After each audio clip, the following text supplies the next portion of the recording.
Bon alors je comptais faire une petite intro en mode ça y est, c'est officiellement le début de l'automne, tout ça, mais en fait non, genre on est passé de été à hiver.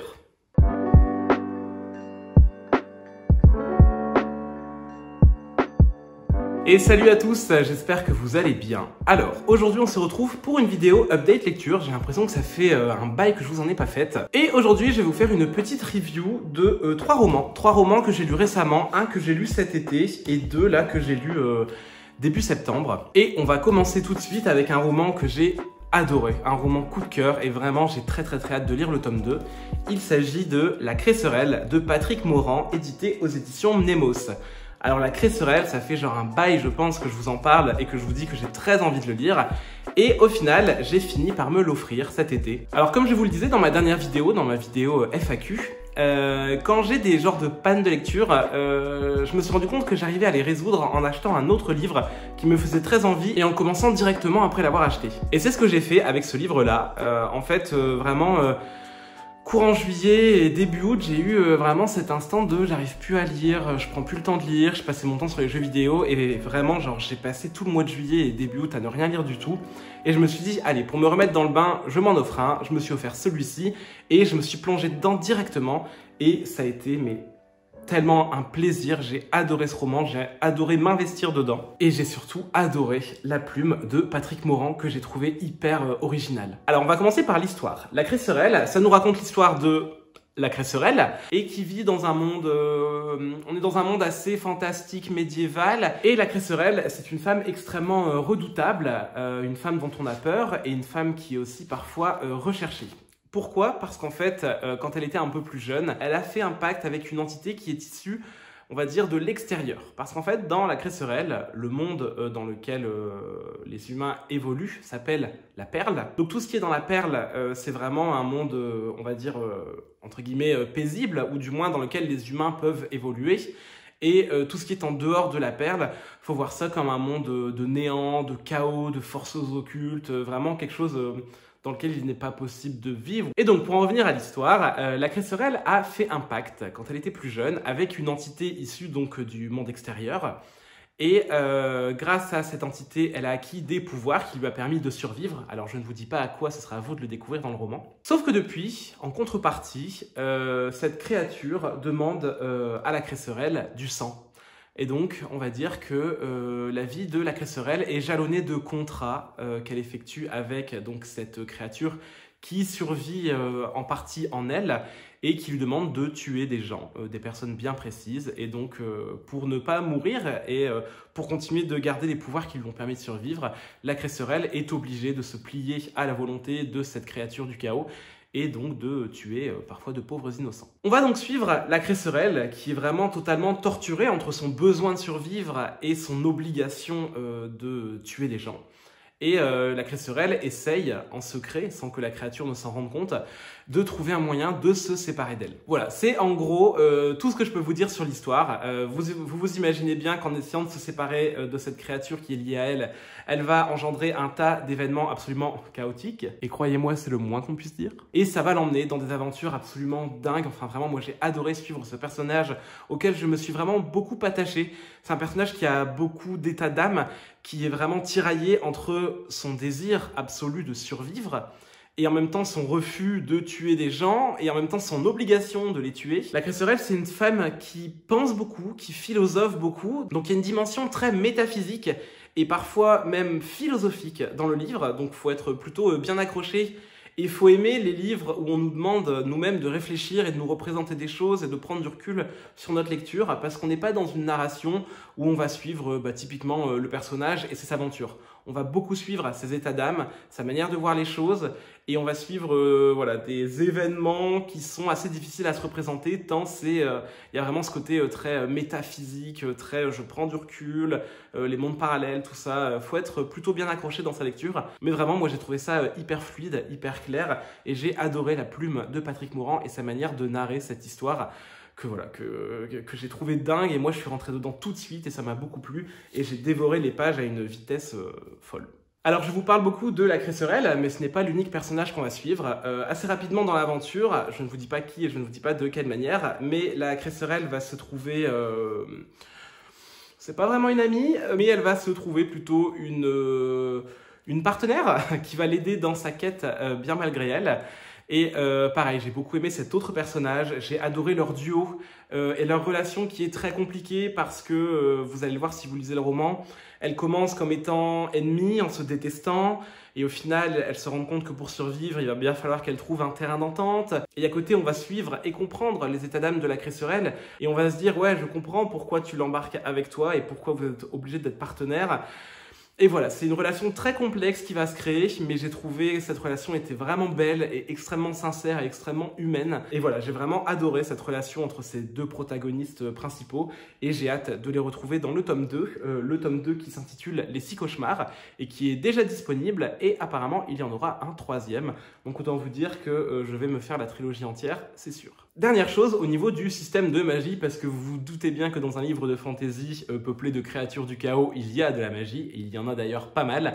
J'ai adoré le système de magie, qui est lui aussi très sanglant, et c'est le moins qu'on puisse dire. D'ailleurs, le livre, dans sa globalité, est très sanglant et parfois un peu gore. Si vous aimez bien les têtes qui explosent, les entrailles qui se font déchirer, allez-y. Mais si vous êtes un peu trop fragile là-dessus, pas sûr que le livre soit fait pour vous, parce que, voilà, faut avoir le cœur plutôt bien accroché. Peu après avoir terminé la Cresserelle, je me suis lancé dans ma première lecture du Pumpkin Autumn Challenge. Une lecture qui a été vraiment très très bonne, que j'ai beaucoup aimée, mais j'ai quand même pas mal de choses à dire dessus. Et c'est une lecture aussi qui n'est pas très originale, parce que je pense que toute la sphère booktube française a lu, ou est en train de lire, ou va bientôt lire ce livre. Je parle bien de La 9e maison de Lise Bardugo, édité aux éditions de Saxus. Alors, déjà, avant tout, j'étais super content parce que j'ai lu ce livre en à peine 2 semaines, ce qui est gage de qualité, parce que vous le savez, moi je lis hyper lentement et c'est quand même un sacré pavé. Donc je vous avoue que quand je l'ai terminé, je me suis dit, oh là là, je suis hyper fier de moi. Et en même temps, je me suis dit, oh là là, je veux la suite tout de suite, sauf que ce n'est pas encore sorti et il va falloir attendre un petit peu. Alors, l'histoire de la 9e maison. Je vais pas vous la faire trop longue parce que j'imagine que y a plein d'autres gens qui ont déjà dû résumer l'histoire. Mais bon, je vous refais quand même un petit tour d'horizon. Dans la 9e maison, on va suivre Alex. Alex, de son prénom complet, Galaxy. Alex, Galaxy. Bon, le diminutif est un peu chelou, mais soit. Et donc, Alex Stern est une jeune femme qui a survécu à un massacre quand elle était un peu plus jeune. On va dire c'est une ancienne junkie. Et un jour, on l'a retrouvée totalement droguée, avec autour d'elle plein de gens morts, de cadavres complètement déglinguée, et donc c'est la seule survivante de ce massacre. Alex était complètement addict à l'alcool et aux drogues, et on va lui donner une chance de faire un nouveau départ dans sa vie, parce qu'on va lui offrir l'opportunité de rejoindre l'université de Yale aux États-Unis, université très connue et très prestigieuse, qui est aussi d'ailleurs connue pour ses différents clubs slash fraternité d'étudiants, on va dire, dont certaines qui sont reliées au monde de l'occulte. D'ailleurs, si on a offert à Alex la possibilité de reprendre une vie à peu près normale dans une université prestigieuse, ce n'est pas pour rien. C'est parce qu'elle a la faculté de voir les fantômes, et donc on va lui proposer pas seulement de rejoindre l'université de Yale, mais aussi de rejoindre un genre de confrérie secrète qui s'appelle la 9e maison, qui est la maison L'été. Et la maison L'été, qui est donc la 9e maison, elle a pour rôle de surveiller les 8 autres maisons occultes de l'université de Yale. Donc chaque maison est un genre de, voilà, comme je vous disais, de confrérie. Mais bon, il n'y a pas que des mecs, hein, donc on va dire confrérie slash sororité, qui regroupe des élèves souvent très riches et souvent liés aux personnalités les plus puissantes du monde. Et donc ces groupes d'élèves manipulent chacun, selon la maison dans laquelle ils sont, des savoirs occultes. Il y en a certains qui savent faire ressusciter les morts, d'autres qui vont savoir prédire l'avenir. Et on va dire que tout ça leur sert à, par exemple, prédire le cours de la bourse ou ce genre de choses. Donc vraiment, ce sont des clubs très riches, très liés aux forces occultes et à la magie, et en même temps qui manipulent ces forces dans le seul but de faire perdurer le capitalisme, hein, et de gagner le plus de pouvoir possible pour diriger le monde. un super programme. Alex est donc recruté dans cette 9e maison et donc son rôle est juste de faire en sorte et de faire attention à ce que les autres maisons n'outrepassent pas leurs droits et ne fassent pas totalement n'importe quoi avec l'univers sous peine de le faire sombrer dans le chaos. Assez rapidement dans le roman, ça se passe même au tout début, un meurtre va avoir lieu dans l'université de Yale, meurtre qui implique ces maisons occultes et donc Alex va mener l'enquête pour savoir qu'est-ce qui s'est vraiment passé et elle va faire une autre enquête en parallèle car un de ses partenaires qui s'appelle Darlington a disparu. Donc on va suivre une Alex qui essaye de comprendre comment est-ce que son partenaire a disparu et qui va essayer d'élucider un meurtre. Vous vous doutez bien que les deux vont finir par se relier et c'était vraiment une super bonne lecture. Vraiment, j'ai pas énormément de choses à reprocher à ce livre en termes d'écriture, en termes de narration, en termes de personnages parce que j'ai trouvé que l'univers était génial. J'ai trouvé que l'intrigue était vraiment super bien, hyper bien fouillée, hyper bien creusée, même si vers la fin, on a eu le droit à quelques clichés qu'on a souvent dans des films ou même dans certains livres. Vous savez, ce moment où le grand méchant arrive et est en mode « Ah, c'est moi le méchant !» Voilà, il y a 2-3 ressorts qui sont un petit peu faciles, mais dans la globalité, j'ai vraiment adoré ma lecture. J'ai adoré le personnage de Alex, qui est un personnage hyper complexe. Au fur et à mesure du livre, on va en apprendre de plus en plus sur elle, sur ses motivations, sur qu'est-ce qui l'a fait tomber dans la drogue et en même temps, qu'est-ce qui l'aide à tenir le coup là aujourd'hui. Et vraiment, c'est un personnage qui est super bien construit, super intéressant à suivre et vraiment, je l'ai adoré. J'ai vu que pas mal de personnes avaient eu du mal à rentrer dans le bouquin parce qu'ils trouvaient qu'il se passait pas grand-chose et que c'était hyper lent à se mettre en place. Alors certes, c'est un roman qui met du temps à se mettre en place et il ne faut pas vous attendre à une tonne d'action à chaque chapitre. Néanmoins, moi j'ai trouvé que le livre prenait le temps d'installer son univers, d'installer vraiment une super ambiance. Et moi, tout au long de ma lecture, j'étais vraiment plongé dans cette ambiance. J'avais presque l'impression d'être avec eux dans l'université d'Yale. J'arrivais à bien me projeter les différents monuments, vraiment l'ambiance, les pièces, cette enquête, tous ces rituels occultes auxquels on va assister dans le roman. Bref, moi j'ai trouvé ça vraiment super bien fait, super bien amené. C'est magique sans être trop magique. C'est lié à notre monde, hein. Ça se passe vraiment dans le monde réel. Et en même temps, il y a suffisamment de parties qui font intervenir des forces occultes pour qu'on se dise « Ah ouais, putain, il y a vraiment la magie qui est omniprésente ». Et voilà, moi j'ai trouvé que tout était bien dosé et que l'équilibre du livre était vraiment bien maîtrisé. Et c'est vraiment le gros plus de ce livre, avec le développement de ses personnages et de son univers. En revanche, il y a une chose en particulier qui m'a fait tiquer dans le livre et qui n'est pas du ressort de l'autrice, hein, c'est pas du tout la faute à Lise Bardugo. J'ai juste trouvé que si les éditions d'Osaxus avaient fait un super boulot en termes de livre-objet, parce que moi j'ai acheté le hardback et il est vraiment magnifique, la jaquette elle est vraiment trop belle, pareil pour la couverture, enfin la reliure du livre, elle est vraiment magnifique et là-dessus j'ai absolument rien à dire. Par contre, je trouve que le livre aurait mérité une relecture avant d'être publié parce qu'il y a énormément, mais je vous dis énormément, de coquilles. Surtout dans la première moitié du livre, j'ai trouvé que ça se calmait un peu dans la deuxième moitié, où c'est juste que j'ai fini par ne plus trop y faire attention.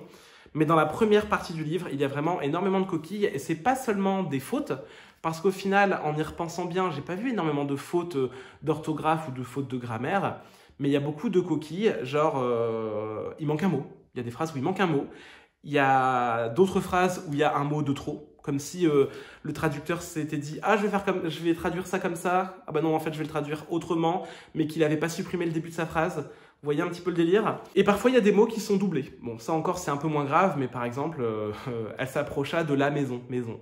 Point. Ah, oui, il y a deux maisons ou... Enfin bref, en soi, c'est pas très grave. Et ça arrive souvent que je vois des coquilles dans des livres. Et ça me sort pas particulièrement de ma lecture et ça m'embête pas tant. Mais là, il y en avait vraiment beaucoup. Et il y a même certains paragraphes que j'ai dû lire plusieurs fois pour être sûr de bien les comprendre, tellement il y avait de coquilles et de mots inversés ou de mots manquants, où je me disais « Oula, attends, je suis pas bien sûr de comprendre ce que je lis ». Donc, voilà, un bon roman, un beau format, un roman hyper prometteur et vu la fin, mon Dieu, j'ai trop hâte de lire la suite parce que ça promet d'être génial et explosif. Par contre, d'Osaxus, si vous le rééditez, si la première presse, là, tout se vend et que vous en refaites une série, s'il vous plaît, relisez-le et recorrigez-le parce que parce que moi ça m'a dérangé, mais ça m'a pas fait sortir complètement de ma lecture et je l'ai beaucoup aimé. En revanche, je pense que certains lecteurs et lectrices, ça risque de beaucoup les embêter et de les faire sortir de leur lecture. Voilà, donc au global, une très bonne lecture, une très bonne surprise, j'ai trop hâte de lire la suite, mais gare aux fautes. Et on va terminer avec un troisième roman que j'ai terminé quand? Je l'ai terminé dimanche dernier. Il s'agit de Apprendre si par bonheur de Becky Chambers, édité aux éditions La Talente. Alors c'est vraiment un court roman, hein, je l'ai lu assez vite parce que il est assez petit, il fait au total 135 pages. Mais écoutez, ce roman... je vais avoir du mal à trouver mes mots, je pense, parce que ça a été un moment de grâce. Franchement, c'est un chef-d'œuvre. J'aurais du mal à le qualifier autrement, mais c'est vraiment une lecture qui m'a laissé béat. Et quand j'ai reposé le livre, j'arrivais pas à mettre les mots sur ce que j'avais lu, j'arrivais pas à mettre les mots sur ce que j'ai ressenti, et voilà, c'était vraiment top. Mais bon, d'abord je vais vous dire de quoi ça parle. Alors, Apprendre aussi par bonheur, c'est un roman de science-fiction où on va suivre un équipage qui est composé de 4 personnes, 4 êtres humains, 2 femmes et 2 hommes, qui ont quitté la planète Terre pour une mission qui consiste à aller visiter 4 exoplanètes qui se trouvent dans d'autres systèmes solaires, dans d'autres galaxies. Attends, dans d'autres systèmes solaires, oui, mais est-ce que c'est dans d'autres galaxies? Je ne sais plus.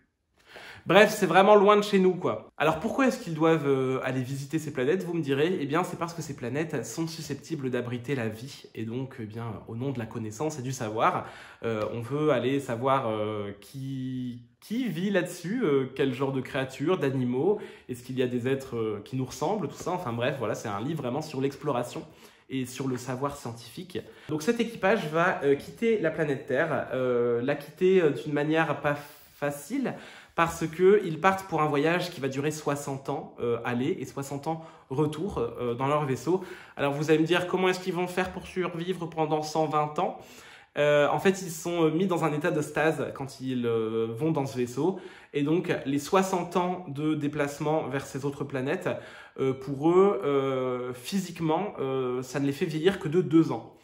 Néanmoins, ils savent très bien en partant qu'ils ne reviendront que 120 ans plus tard et donc qu'ils ne reverront jamais leurs proches, leurs familles, leurs amis. C'est vraiment pas facile et on le ressent vraiment dans le roman que les moments d'au revoir, que ces moments d'adieu, c'est très pudique et en même temps c'est très fort parce que c'est difficile de dire au revoir définitivement à ses proches et à ses amis parce que vous savez qu'ils vont mourir alors que vous aurez à peine vieilli de quelques années.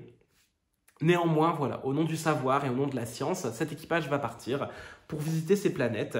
Et voilà, sur ces planètes, ils vont découvrir la vie, peut-être pas celle qu'ils recherchaient. Ils vont découvrir des nouveaux climats, des nouvelles atmosphères.